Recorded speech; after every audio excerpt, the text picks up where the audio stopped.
Hello and welcome back to my YouTube channel.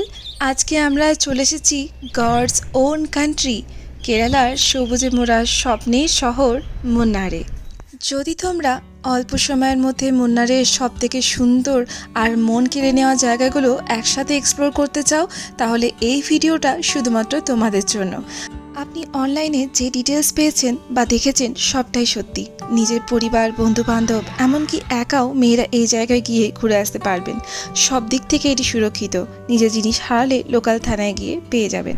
তো চলো এবার জেনে নিই কীভাবে এখানে পৌঁছাবো এবং আরও বিভিন্ন ডিটেলস, যেগুলো আমি পার্ট পার্ট করে বিভিন্ন ভাগে ভাগ করেছি। First one, how to reach, then transport, where to stay, then places to visit, তারপর best time to visit and where to eat. First one, how to reach. তোমরা যদি এখানে এয়ারপোর্টের মাধ্যমে আসো, তাহলে কোচি হচ্ছে সবথেকে নিয়ারেস্ট এয়ারপোর্ট। এখান থেকে তোমরা যে কোনো গাড়ি বুক করে মুন্নার যেতে পারো, বা এখানকার লোকাল বাসে করেও তোমরা যেতে পারো। আমি কিছু লোকাল বাসের নাম্বার এবং তাদের টাইমিং তোমাদের সাথে শেয়ার করে রাখলাম। নেক্সট, তোমরা যদি পুরো জার্নিটা বাসে করো, তাহলে সেক্ষেত্রে কিছু বড় বড় শহর যেমন চেন্নাই, ব্যাঙ্গালোর এবং তিরুবনন্তপুরম থেকে ডাইরেক্ট বাস মুন্নার অবধি যায়। আর লাস্ট অপশন হলো ট্রেন। তোমরা যদি ট্রেনে করে যাও, তাহলে সেক্ষেত্রে সবথেকে নিয়ারেস্ট স্টেশন হচ্ছে আলুভা। আমরা মেনলি মুন্নার গেছিলাম ব্যাঙ্গালোর থেকে, আর সেক্ষেত্রে আমরা কিন্তু বাস বুক করে গেছিলাম, যেটা ছিল একদম রাতের দিকে। অনেকেরই বাস নিয়ে সংশয় থাকতে পারে যে কেমন হবে, সারা রাতটা কীভাবে কাটবে। সেই সংশয় দূর করার জন্যই পুরো ভিডিওটাই রাখলাম আমি। এখানে যে বাসটা আমরা বুক করেছিলাম সেটা হচ্ছে নন এসি স্লিপার বাস।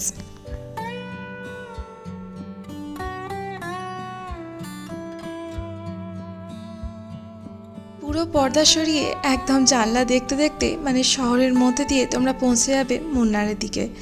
আর এখানে সিটগুলো যথেষ্ট কমফোর্টেবল, তার সাথে পিছনে তোমাদের রয়েছে ব্যাগ সাপোর্টও। আর এই দিকে আরও অনেক কিছু রয়েছে, আমাদের এখানে ব্যাগ রাখার জায়গাও রয়েছে। তার সাথে তোমার রয়েছে আরও পর্দা, যেগুলোর থেকে তোমরা একদম লাইট কভার করতে পারবে, নিজেদের প্রাইভেসিও বজায় রাখতে পারবে।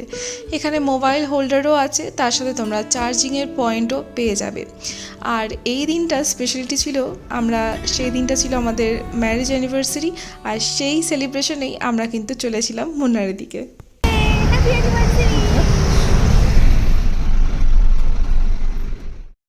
থেনিতে পৌঁছানোর পরবর্তী সময় আমাদের বাস চেঞ্জ হয়। আমরা বড় বাস থেকে চেঞ্জ করে এখন ছোট বাসে চলে এসেছি, কারণ এই বাসটাই আমাদেরকে নিয়ে যাবে মুন্নারের দিকে। পুরোপুরি রেসপন্সিবিলিটি ওনাদেরই থাকে, তোমার কোনো হেডেকের দরকার নেই। তোমার জিনিসপত্র জাস্ট নিয়ে ভরে দিতে হবে। তারপর রাস্তা দেখতে দেখতে আর সৌন্দর্যময় পাহাড় দেখতে দেখতে তোমরা পৌঁছে যাবে একদম মুন্নারের দিকে। গ্রীষ্মকালেও এই জায়গাটি এতটাই মনোরম যে মানুষ এখানেই আসেন নিজেদের গ্রীষ্মকালের ছুটি কাটাতে। পরবর্তী বিষয়, লোকাল ট্রান্সপোর্ট।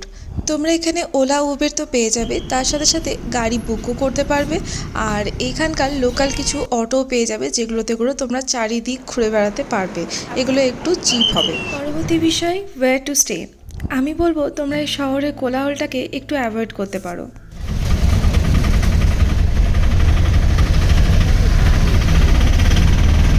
মেন শহর থেকে একটু দূরে গেলেই তোমরা মুন্নারের আসল সৌন্দর্য পাবে, আর তার সাথে পাহাড়ে থাকার আসল মজা উপভোগ করবে।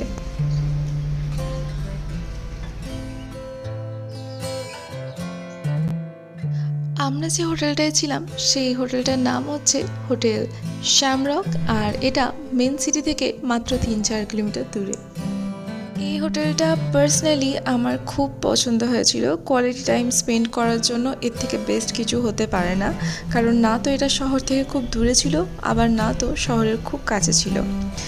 এদিকে তো আমার এর আশেপাশে আরও অনেকগুলোই হোটেল রয়েছে, তবে আমি বলবো অনলাইন বুকিং করে তারপরে যাবে। আমরা মেনলি booking.com থেকে বুক করেছিলাম। আর এখন চলো তোমাদেরকে একটু রুম ট্যুরে নিয়ে যাই। রুমটা কেমন অবশ্যই তোমরা কমেন্ট করে বলো, আমি তোমাদেরকে এখন ভিতরে নিয়ে যাচ্ছি। আর এই দেখো, এখানে তোমার একটা ওয়ার্ড্রোব রয়েছে, সিটিং এরিয়া রয়েছে, আর ডাইনিং টেবিলও রয়েছে। একটা ইলেকট্রিক কেটেল, যেটা সত্যি খুব কাজের, বিকজ এরকম পাহাড়ি এলাকায় গিয়ে চা খেতে কার না ইচ্ছা করে বলো তো। আর আমরা booking.com বা গুগলে যা রিভিউ পেয়েছিলাম, বা যেরকম তোমার রুম দেওয়ার কথা ছিল সেম সেই রকমই আমরা রুম পেয়েছি, যেটা অনেক ক্ষেত্রে কিন্তু ফ্রড হয়, সেজন্য বলছি। বাথরুমও যথেষ্ট পরিষ্কার, কোনো রকম কোনো জায়গায় কোনো নোংরা নেই। আর তার সাথে ওনারা কিছুটা তোমাদেরও সোপ বাগেরা তো দিয়েই ছিলেন। আর এবার তোমাদেরকে বলি শ্যামরক বুক করার মেন কারণ। এই হচ্ছে আমার বেডরুম। বেডটা দেখতেই পাচ্ছ যথেষ্ট নিট অ্যান্ড ক্লিন, আর তার সাথে লাইটগুলো বেশ সুন্দর একটা লুক ক্রিয়েট করেছে। সাইডে রয়েছে তোমার বেড টেবিল, বাট এইসব ছেড়ে এখন উল্টো দিকে রয়েছে তোমার একদম পাহাড়। মানে তুমি বেডের মধ্যে সকালবেলায় উঠে যেটা প্রথম জিনিস দেখতে পারবে সেটা হচ্ছে পাহাড়। আর এটার জন্যই তো যাওয়া আমাদের, তাই না? এখানে বাইরে রয়েছে বারান্দা, বারান্দা থেকেও তুমি বসে বসে পাহাড় এনজয় করতে পারবে। আর এই দিন একটু বৃষ্টি হচ্ছিল, সেটাকেও আমরা বারান্দায় দাঁড়িয়ে প্রচণ্ড এনজয় করেছি।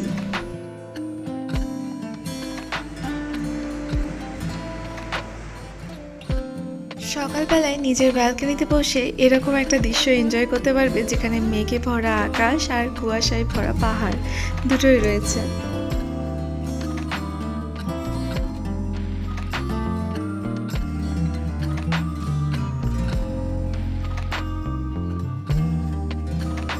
রয়েছে একটা স্লাইড আর তার সাথে তোমার দোলনা সবার জন্যই। আর যারা ব্যালকনি নেবেন না তাদের জন্য এখানে বাইরেও একটা তোমার বসার সিটিং এরিয়া রয়েছে যেখানে সকলে এসে এনজয় করছিলেন। চতুর্থ বিষয়, প্লেসেস টু ভিজিট। মুন্নারে ঘোরার জায়গার কোনো অভাব নেই, তো তোমরা চাইলে বিভিন্ন জায়গা ঘুরতেই পারো। তবে আমি বলবো প্রথম দিনটা যখন যাবে তখন হয়তো খুব টায়ার্ড থাকবে, সেই দিনটাতে পারলে লোকাল এরিয়াটাকে এক্সপ্লোর করো। অনেক কিছু দেখতেও পারবে, তার সাথে সাথে নিজের টায়ার্ডনেসটাকেও কাটিয়ে ফেলতে পারবে। নানা রঙের পাহাড়ি ফুল তোমরা দেখতে পাবে, আর তার সাথে সাথে পেয়ে যেতে পারো কোনো রকম ঝর্ণাও। বেশ ছোটো ছোটো ঝর্ণাও তোমার চোখের সামনে আসতে পারে।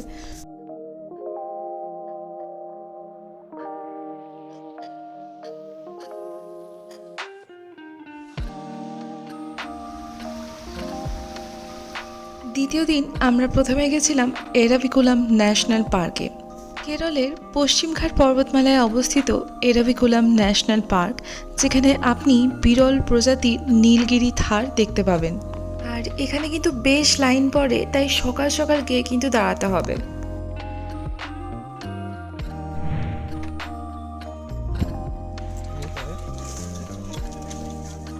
এগুলি হলো নীলগিরি থার, আর এরা দেখতে অনেকটা আমাদের দেশি ছাগলের মতো, কিন্তু এদের শরীর অনেকটা শক্তপোক্ত এবং পাথরে চলার উপযোগী।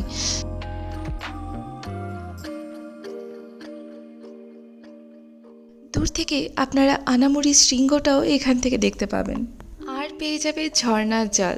এখানে ঝর্ণার জল তোমরা খেতেও পারবে।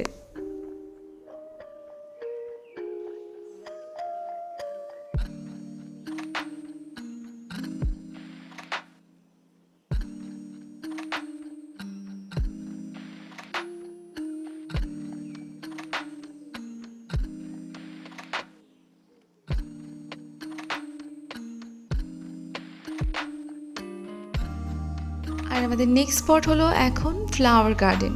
এখানে তোমরা বিভিন্ন ভ্যারাইটির ফ্লাওয়ার দেখতে পাবে।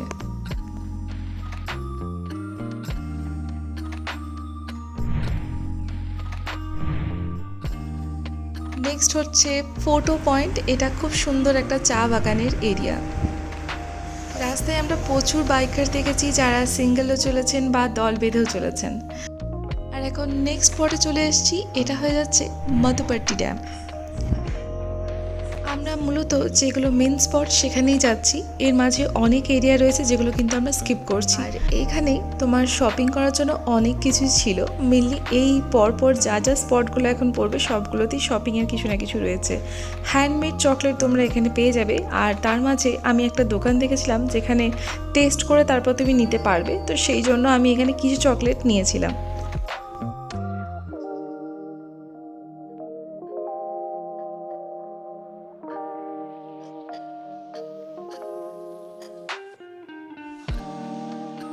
আর এই দিন সন্ধ্যাবেলাটা আমরা আর অন্য কোথাও না গিয়ে পৌঁছে গেছিলাম কালারিয়াপাট্টু, পৃথিবীর অন্যতম প্রাচীন মার্শাল আর্ট, যা মুন্নারে কিছু সাংস্কৃতিক কেন্দ্রে প্রদর্শিত হয়।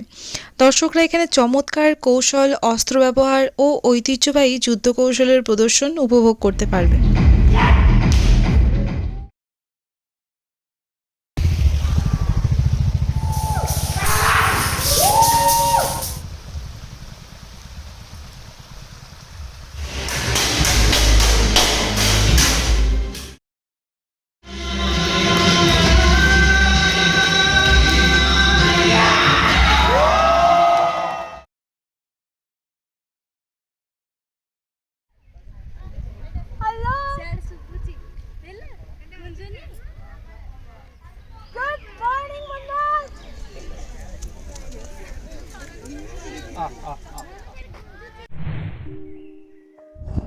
এরপর পরের দিন একদম সকালবেলায় পৌঁছে গেছি ইকো পয়েন্টে। এটা একটা বেশ মজার জায়গা, যেখানে কিছু বললে পাহাড় থেকে প্রতিধ্বনি হয়ে সেই কথা ফিরে আসে।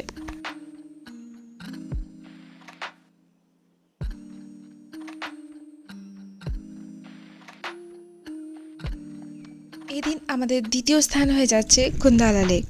মন্দারের একটি মনোরম কৃত্রিম হ্রদ, যেখানে পর্যটকরা প্যাডেল বোটিং এবং প্রাকৃতিক সৌন্দর্য উপভোগ করতে পারবেন।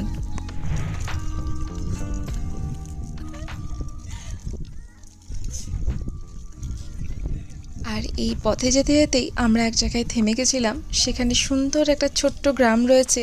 এটা হলো একটা ছোট্ট ট্রাইবাল ভিলেজ।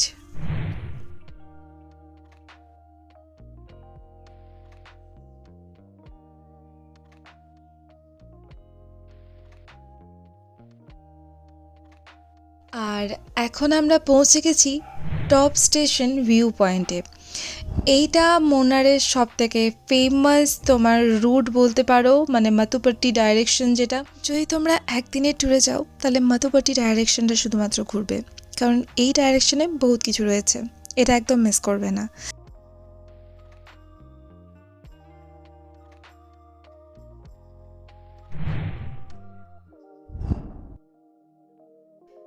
মুন্নারে ঘোরার সেরা সময় হলো সেপ্টেম্বর থেকে মে মাস পর্যন্ত।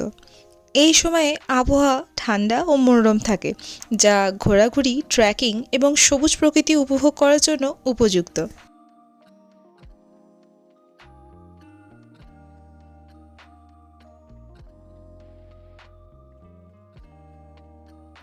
আর জুন থেকে আগস্ট মাস পর্যন্ত বর্ষাকাল থাকায় এটা এড়িয়ে যাওয়াটাই ভালো।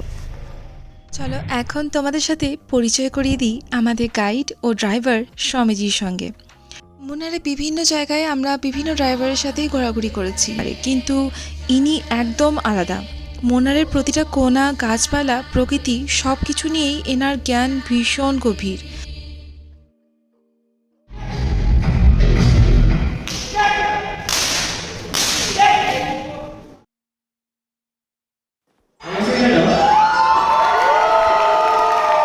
আর এই টপ স্টেশন ভিউ যাওয়ার সময় উনি বলেছিলেন যে এইখানটাতে দেখো নিশ্চয়ই কোনো না কোনো হাতি রয়েছে, যেটা আমরা কিছুক্ষণ পর দেখতেও পাই। আর রাস্তার ভিড়ে যখন একটুক্ষণ গাড়িটা দাঁড়িয়ে ছিল, তখন উনি একটা গাছ নিয়ে বললেন, এটা স্মেল করে দেখো, এটা কি।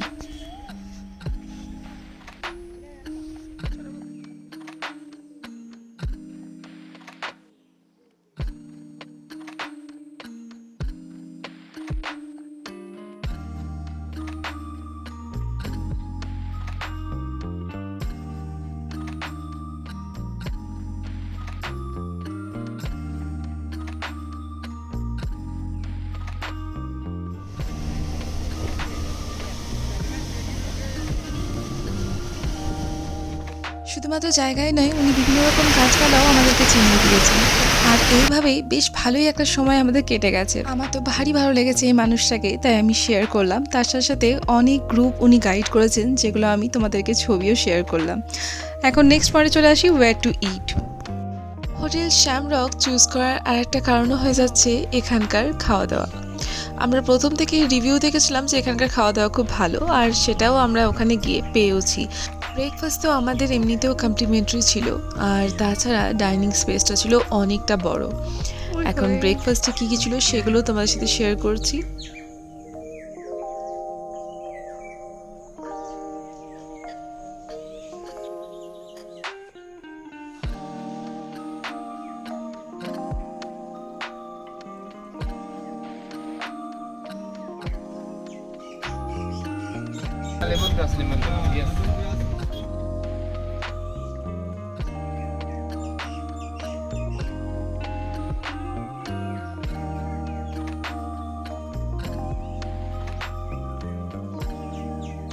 আর এখানেই তোমরা পাহাড় দেখতে দেখতেই তোমাদের ব্রেকফাস্ট, লাঞ্চ, ডিনার সব কিছু এনজয় করতে পারবে। এটা ছিল নেক্সট ডের মেনু। আর আমরা কিছু কিছু সময় রুমের মধ্যেও তোমার অর্ডার করেছি, হয়তো যেতে পারিনি কারণ অনেক সময় খিদে পেয়েছে অনেকটা। তো রুম সার্ভিসও তাদের খুবই ভালো, আর প্রত্যেকটা খাবার খুব সুন্দর ছিল, প্রত্যেকটা একদম মানে তোমার ফ্লেভারও খুব সুন্দর। এছাড়াও আমরা সাইডে যখন ওয়াকে গেছি তখন ম্যাগি খেয়েছি পাশে পাশে দোকানগুলোতে। আর রাস্তার মধ্যে যেতে যেতে তোমরা পেয়ে যেতে পারো এরকম মুড়ি মাখা, যেটা অবশ্যই ট্রাই করো, খুব টেস্টি।